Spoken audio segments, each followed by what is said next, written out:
Sit! Welcome to the Dynasty Nerds Fantasy Football Podcast, where we discuss Dynasty strategy, rankings, and all things NFL. So get ready to geek out on fantasy football with your host, Rich Dotson. And welcome to the Dynasty Nerds Fantasy Football Podcast Injury Edition. I'm Rich Dotson. He's Matt O'Hara. Hey, man. How you doing?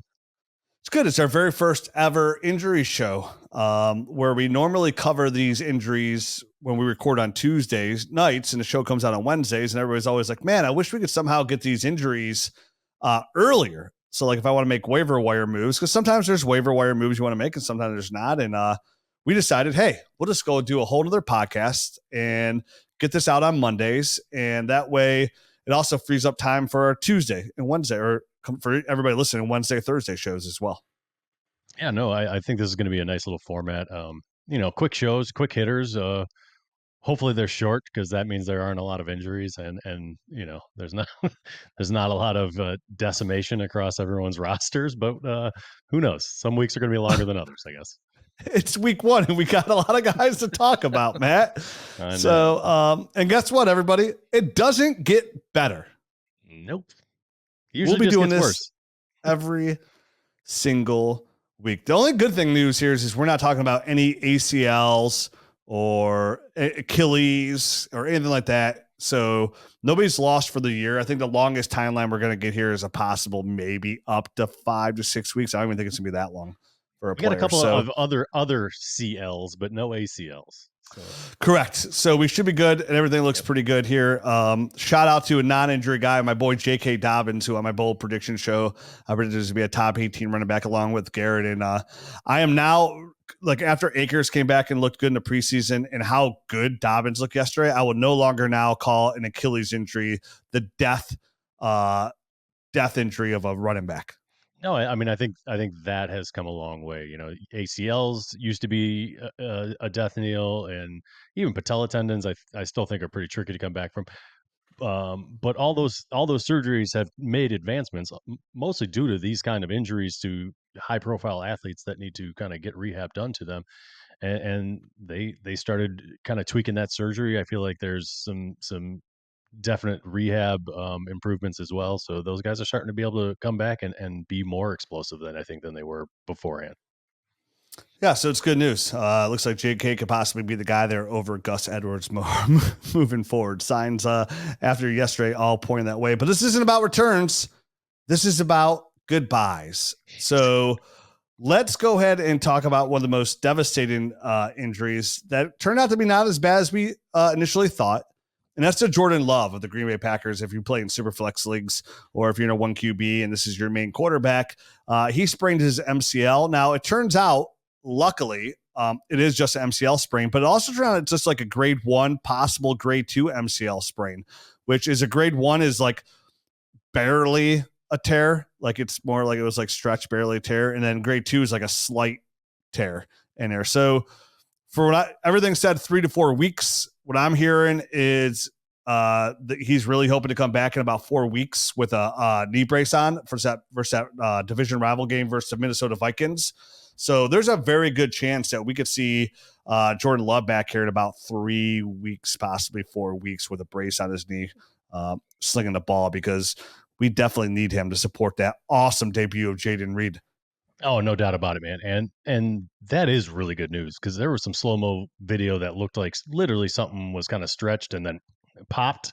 So I was expecting much worse, I think, news than that. Obviously, I'm not a doctor at all, but I know things like that don't tend to be good just based off the stuff I've seen on the internets before. So I think we dodged a little bit. When you see that pop right there in that knee, like that's where you faced, like, you're like, oh my God, is that his patella? You know, like, is that it? Because I mean, you're right. That's probably the newest, like, devastating injury, hard to come back from those patella injuries. But it could possibly just one of those like patella. What's the word for it? That it's called like a subluxation. Yeah, yeah, that sounds sexy. Mm-hmm.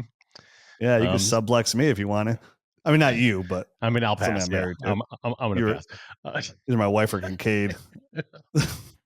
So, so for the time being, Jordan Love, obviously his direct backup is Malik Willis, right? Didn't look yes, great it in his is. very limited, like 2 or 3 snaps or whatever he took there at the end.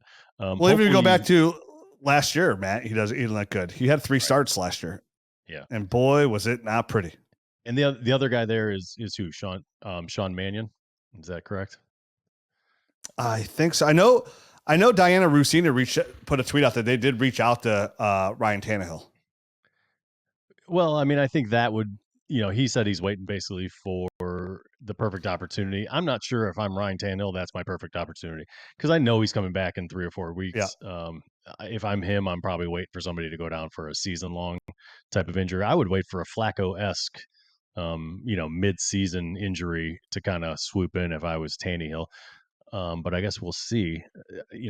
They might be rating practice squads at this point, trying to figure out who they can kind of snag and bring up. But I think Then, though, is it worth it for 3 weeks? I mean, who knows?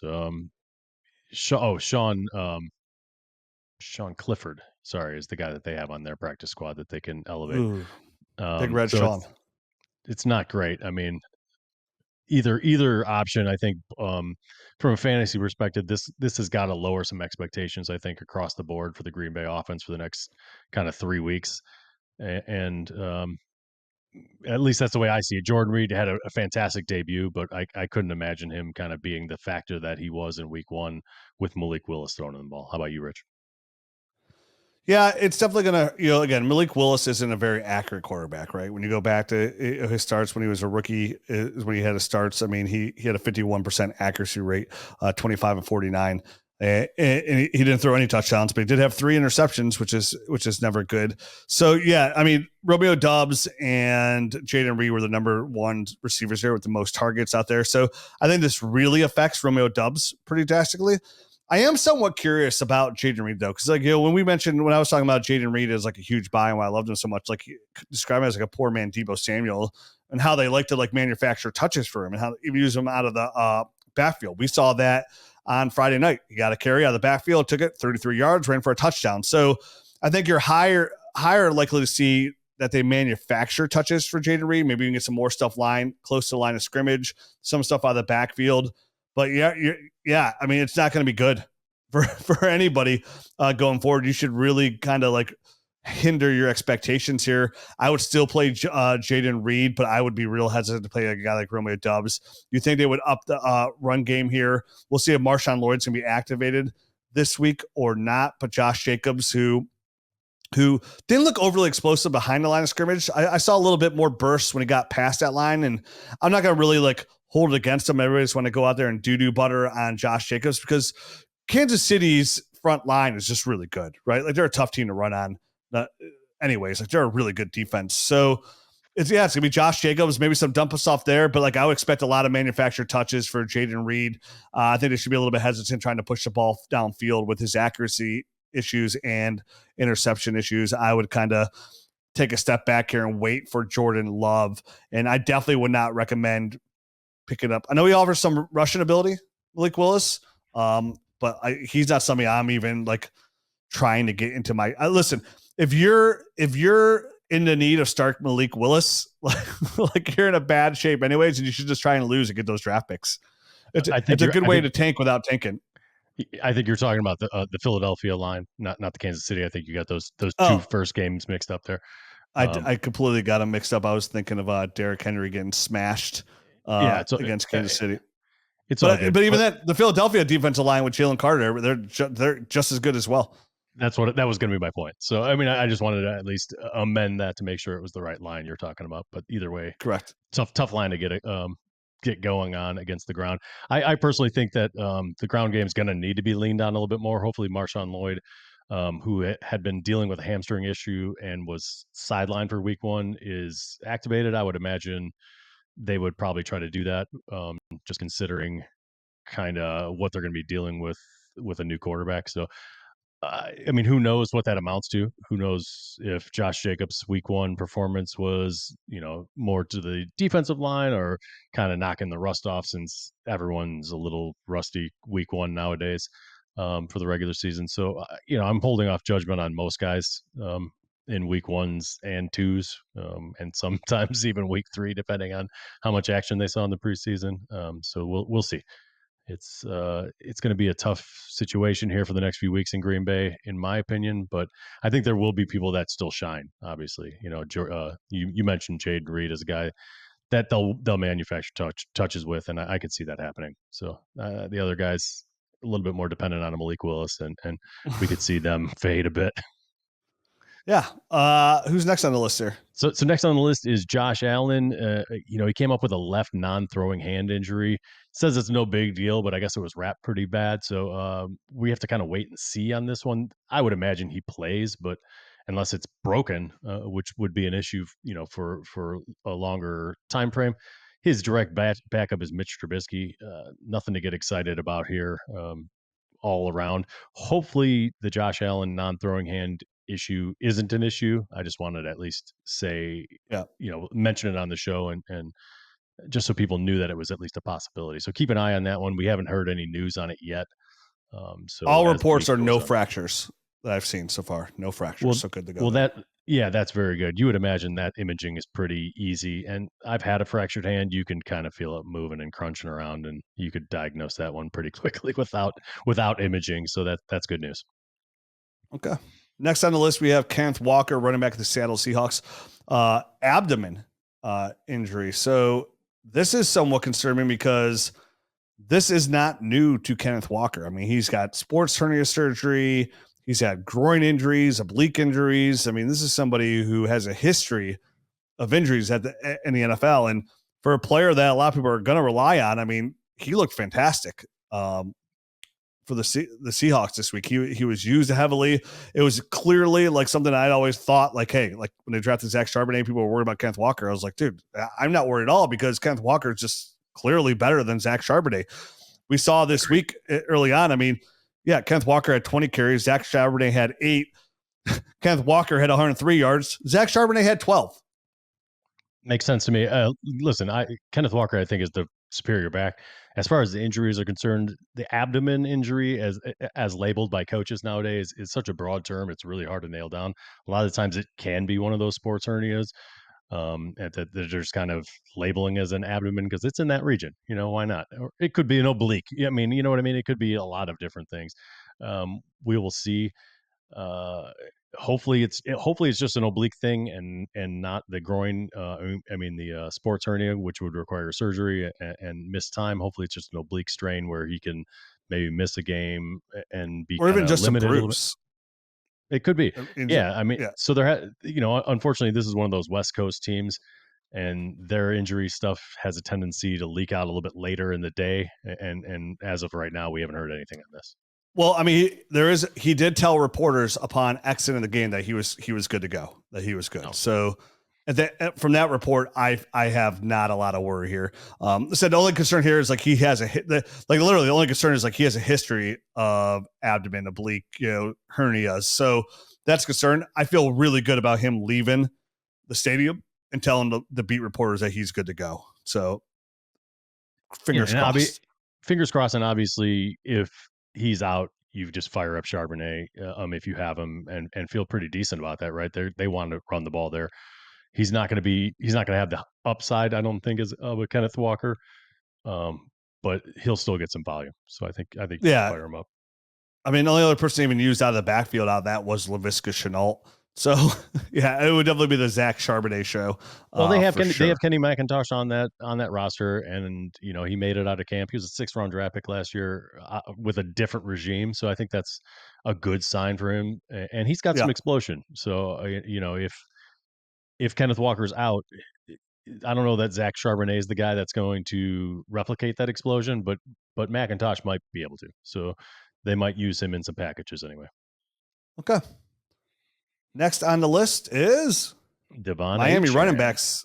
I mean, should we just clump these guys as a whole or no? Yeah, we can talk about them together. Devon Achane and Raheem Mostert. For Achane, it was a left hamstring and back / back. And for Mostert, it was a left shoulder and possible AC joint issue.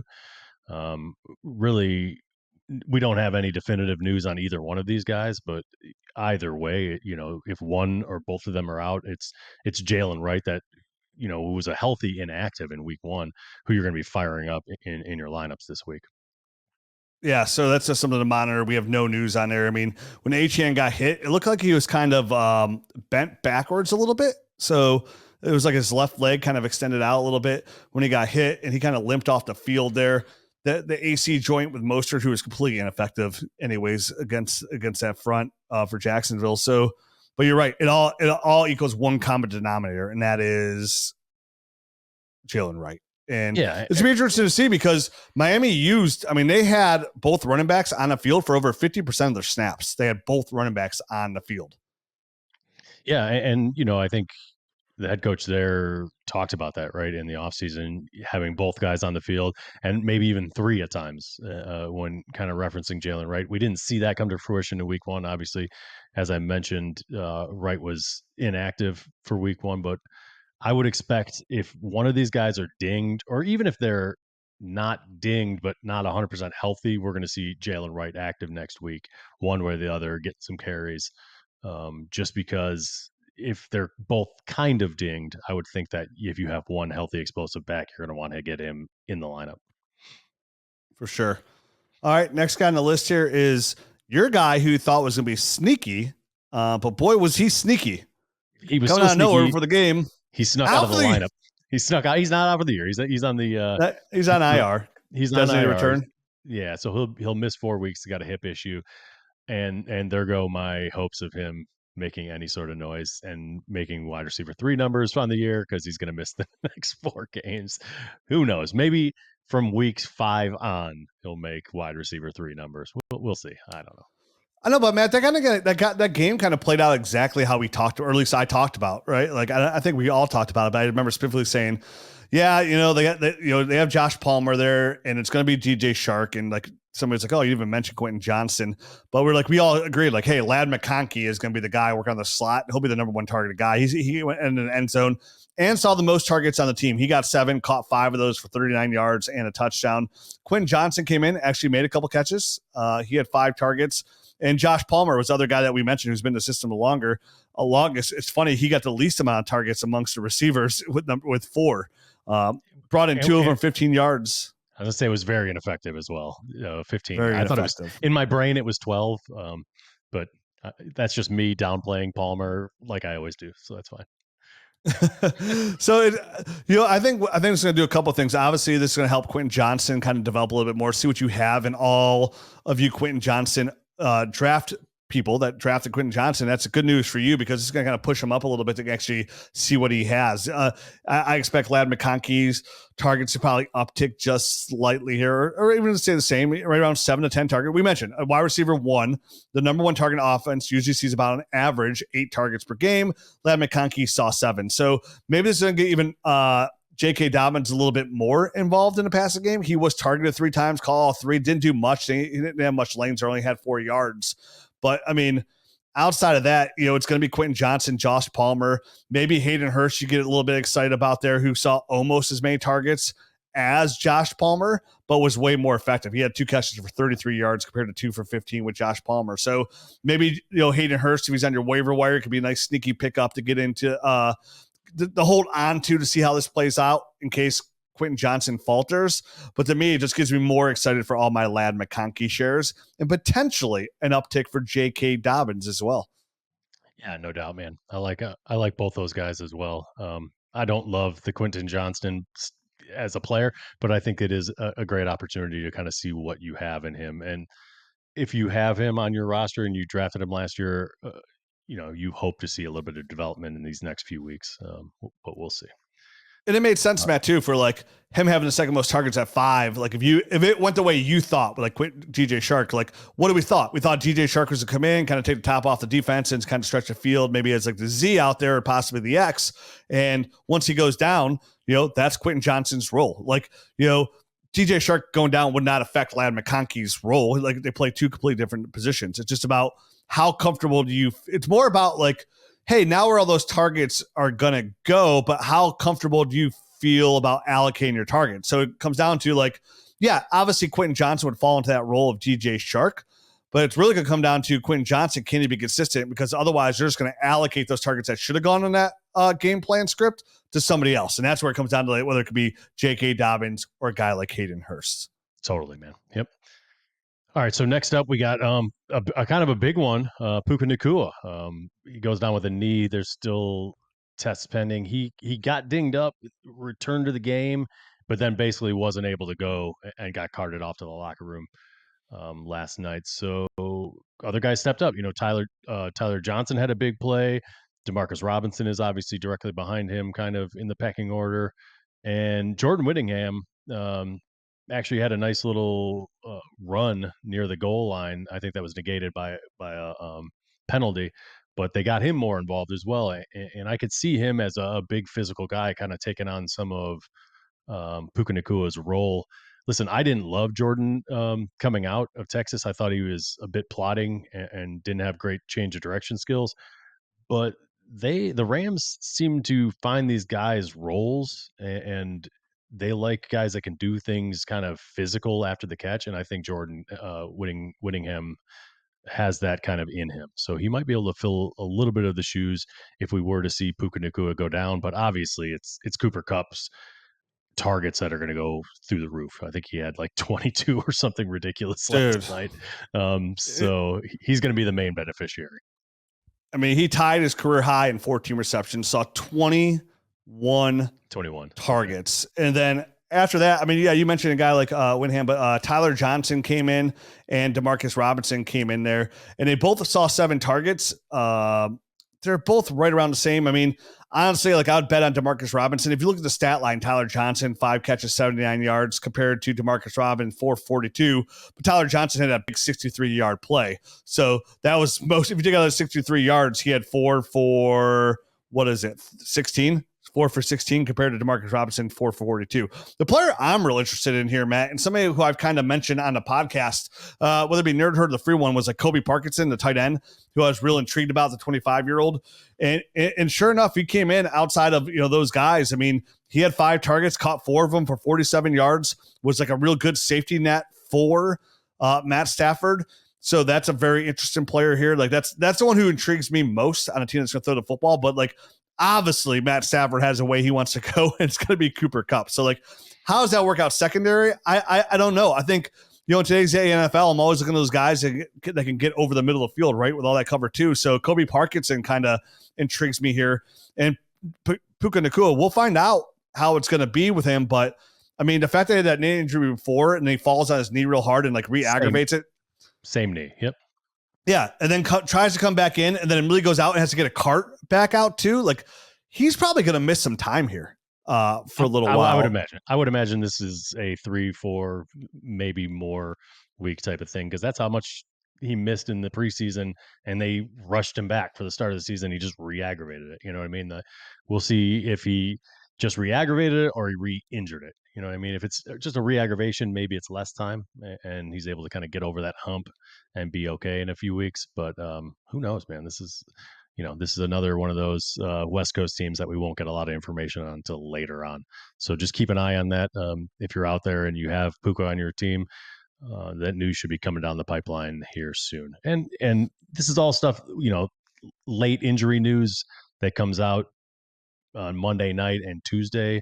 We're gonna kind of hash some of this stuff on the show real quickly at the beginning of our normal show as well, in case we miss any new development news. And yeah, I mean, again, this show is kind of like just mention names that to check whether you want to make a trade or check your waiver wire for, right? Like, so again, totally. the line here is Tyler Johnson. Tyler Johnson's going to be on 95% of people listening's waiver wire.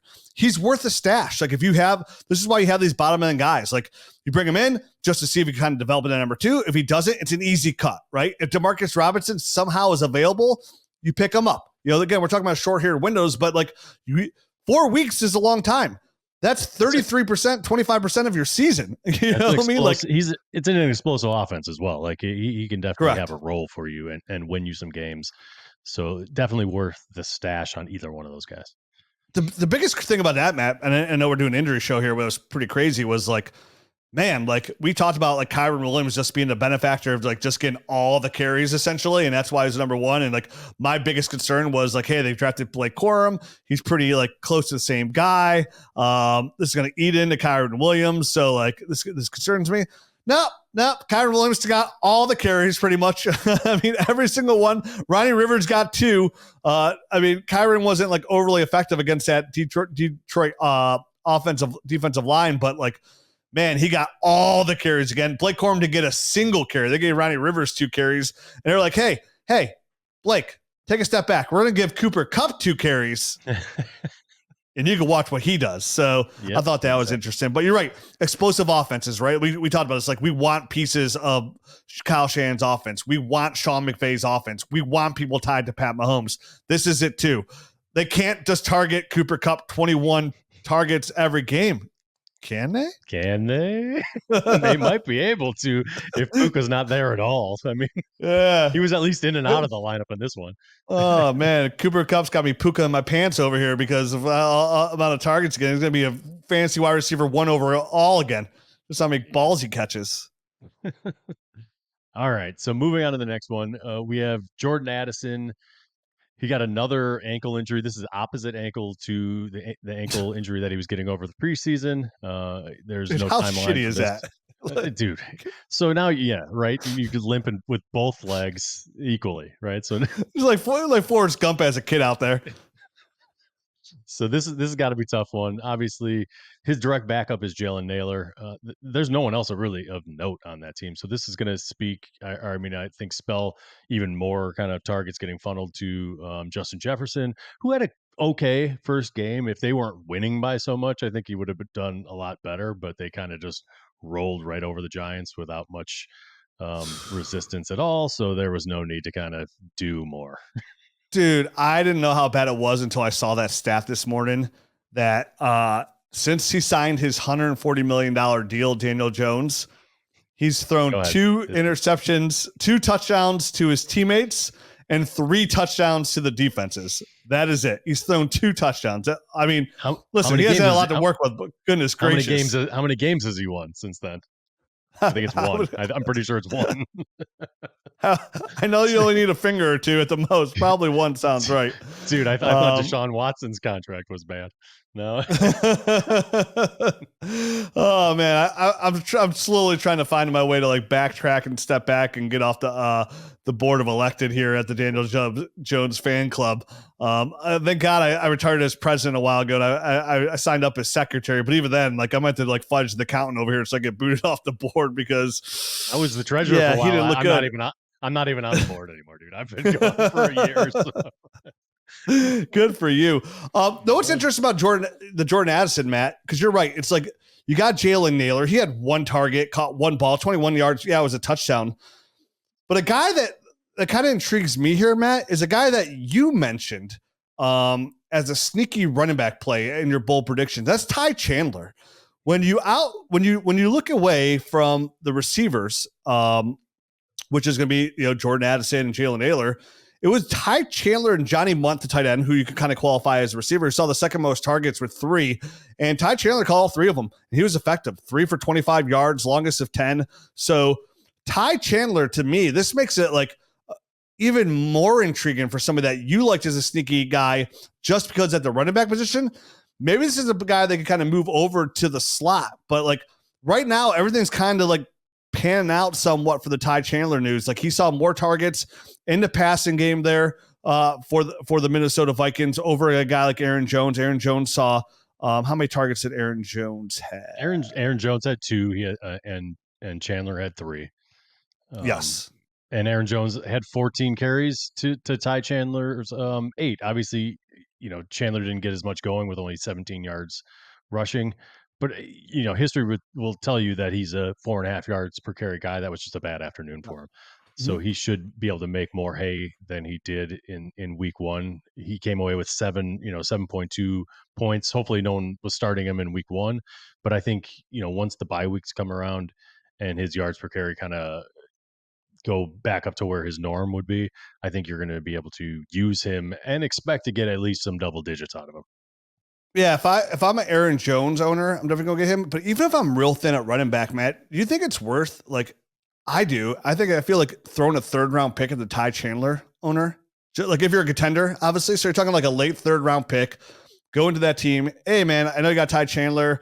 If you have Aaron Jones, it's a simple excuse. Hey, I'm just looking to, like, back up my running back here. Yeah, handcuff this over here. If not, like, can we go ahead and like get a deal done for a 3rd? I feel like most people definitely, if they weren't like a contender, it'd be pretty easy to take that 3rd round pick for Ty Chandler. Do you think that's an overpay, or if you're a contender, do you think that's pretty fair value to get somebody that you could either put in your flex, or God forbid any of your running backs go down, put in there and hope to like flirt with those 9 to 10 points? No, I think that's a great price point for him. If you can get him for a 3rd, you feel pretty good if you're a contender. And if you're on the other end of the coin, you feel good getting basically a part-time guy that needs an injury ahead of him to have true value. You feel pretty good getting a 3rd round draft pick for him.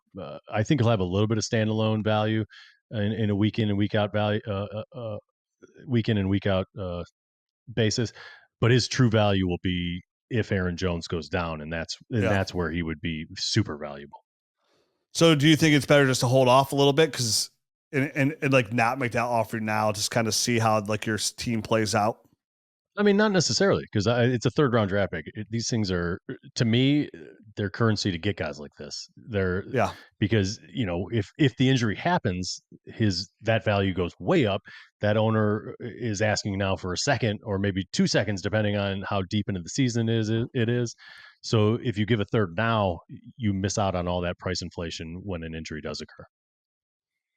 Yeah, and that's how I treat my 3rd and 4th too, because like a 4th doesn't move the needle. A lot of times a 3rd, like people see a 3rd and they, into the NFL draft capital, like sneaks in their mind, like, oh yeah, I'm getting a 3rd. Which again, you get some sneaky guys in the 3rd, right? Like if any draft out there, get a Dylan Labe in the 3rd round. So there's definitely value in 3rd round picks. But when you're a championship caliber, you got to remember, you are hoping that pick is like pick 36, 35, 34. The rookie draft class gets real thin at that point. It usually does. All right, so moving on, because we got 5 or 6 more of these, so let's try to get through these. Let's do that. I think the rest are going to be. Let's go quick. Yeah, T. Higgins obviously missed week 1 with the hamstring injury. It's not really a new injury; everyone knows it already. So I just wanted to mention it. His direct backup, Rich. You want to take a shot at that dude's name? I can never pronounce it right. Andre O'Shivas. Nailed it. Perfect. Chavez. So he's the guy that ran kind of in place of T. Higgins, had okay stats, nothing crazy. I think you can expect okay stats while T. Higgins is gone, depending on how bad this hamstring is. But it's going to be Jamar Chase that keeps getting funneled more targets as he kind of gets reacclimated to the pace of the game and just to the number of snaps that he needs to be that number 1 guy. Yeah, I mean, he came out of camp. He won that battle as the number 3 guy there for the Banger. Oh, sorry, I lost my satellite. For the Bengals, and he did see the 2nd most targets outside of Jamar Chase. It's the number 2 out there. Wasn't overly efficient, like you said. He caught 3 for 26. I'm still somewhat intrigued about Mike Gesicki. He had 4 targets. As the number 1 lieutenant there. He actually had a touchdown, a real nice touchdown catch in the back corner, and they got.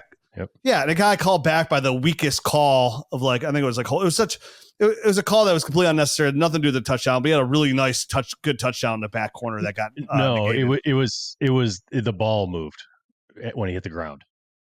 Oh, I'm thinking of a different play.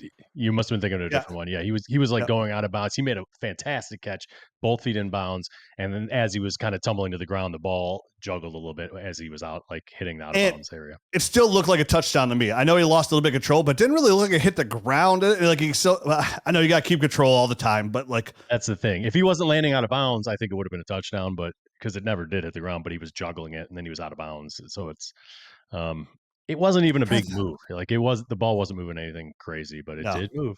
So what are you going to do? I'm trying to think what touchdown got called back now that got negated. There's a couple. A-Chan's touchdown got negated. City went in. I was like, oh, he's 100% in, but he ran in from the 1 yard line, so it was nice. But somebody else's touchdown got called back, and I was like, oh, that's a really weak call on a touchdown. Anyways, I don't remember. It wasn't Mike Gesicki. So, yeah, it's going to be a Chavez there for Cincy until he gets back, hopefully gets going. But like, again, I'm still kind of in on this potential Mike Gesicki going forward. A little Mike Gesicki action. Saw more targets than just as many as Zach Moss. No doubt. And I think the thing is, he's in a good offense. They started using the tight end at the end of last year quite a bit, and hopefully they keep that kind of going. It was kind of weird. They went to Gesicki on that play. He didn't get the touchdown. He did his stupid gritty dance. That was terrible. They reversed it. Always terrible. And then they threw it to Hudson, and he fumbled like on the one. Very next play, I'm like, dang. Yeah, he went to go turn around. Like he turned around and brought that arm over, which is always a mistake. And as soon as he brought that arm over, fumble. Other team gets it. The Patriots got it, and that's how you lose to a terrible, terrible football team that did. Unfortunately for me, I'm in a betting league, and I put a lot on the Cincinnati Bengals, and I even like moved the line a little bit, so it was like it wasn't as bad. And I still lost that one. Thanks a lot, Joe Burrow. Yeah, with a real Slim Shady. Please stand up. Yeah, please get rid of that ridiculous blonde hair. Oh my God! Go back to your normal blonde hair. Like, come on. Yeah, dude, you're already a blonde hair, dude. Like, what's going on here? All this nonsense. Like, you play silly games, you win silly prizes. Like, what's going on? Yeah, I should have known day one when he showed up with that haircut. Like, the things are going bad in Cincinnati. Things are just going bad in Joe's head if he's got to do weird stuff. All right, so moving on. This is kind of another twofer. Odunze and Keenan Allen both kind of coming up a little lame here. The MRI on Odunze came up like literally right before this show, so we don't have enough information on that one yet to even know what the issue is, but it is his knee, so we know it's a knee, and they're getting an MRI. Keenan Allen was an unknown injury as well, but I think, Rich, you had a little bit more information on that. Yeah, so the Keenan Allen looks like it could possibly be, what did I have here in the notes for Keenan Allen? They said he limped off the field and he was favoring his right leg when he did so. So, because I know it was on a pass, he's going run down the field there towards the end zone. So what's funny about him is like he has a history even like last year of like those hamstring strains. So we know that once you get old like that, those hamstring injuries just always are like they linger there. They're always there. Well, speaking as an older person than Keenan Allen, I know hamstrings can get really tight when you're older. And he did come out of shape, right? He or not out of shape, but he came in heavier than normal, 230 pounds. I don't know that he was out of shape, but he was bigger than normal, which, who knows, can put extra stress on things. So we'll have to wait. Both these guys obviously are kind of directly related to each other. DJ Moore will be the huge beneficiary if both or one of these guys is missing as far as getting more targets. Maybe Cole Kmet will actually get involved instead of Gerald Everett kind of outpacing him in week one also. So that was a little bit of a weird, I think, thing that popped up in the first week of the season. That was announced in the preseason, Matt. Yeah, they said like Gerald Everett was playing over Cole Kmet. Like it was. But Gerald Everett stinks. Like there's things that you hear and you just don't believe, especially in preseason.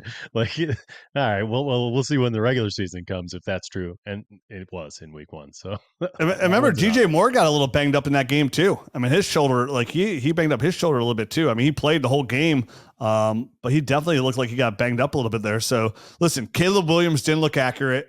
Rome gets hurt out of nowhere. He's going to MRI, and I watched that play where he limped on the field. I watched it 5 times in slow motion before the show. Like I was waiting for you because I saw this popped up, and then I looked at the play, and dude, I watched it in slow motion. I couldn't really see, but if anything, it's his knee for sure. I mean, Rome or Keenan? Odunze, yeah, okay. Odunze injury. So everything right now is kind of up in the air in Chicago. Like it's like what's.